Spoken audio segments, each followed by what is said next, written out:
igual que amb les sessions de teràpia utilitzem la paraula com a font de vehicle, nosaltres utilitzem la música també com un mitjà d'expressió, de poder canviar estats d'ànims, d'ajudar els altres.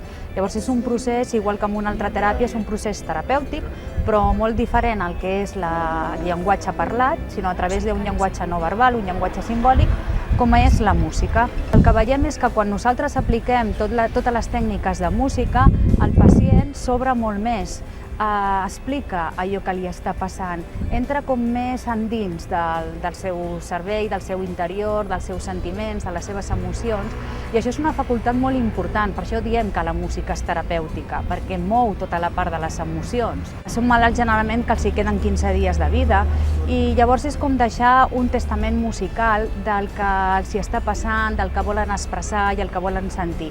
Però hi ha persones que volen expressar, volen abans d'anar-se'n expressar els seus sentiments cap a la seva família, els valors, lo important de viure el dia a dia. I això per nosaltres és molt gratificant, per ells i també per la família, perquè la família veu com una delegació que tindrà, que es morirà, però deixa en el seu record tots aquests sentiments, totes aquestes emocions.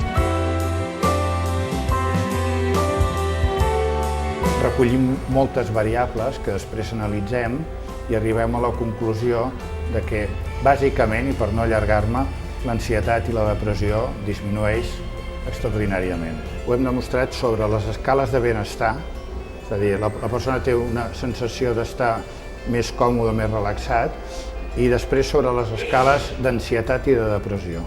Fonamentalment això. No hem demostrat que la musicoteràpia pugui ajudar a millorar o a controlar el dolor o trastorns de la respiració.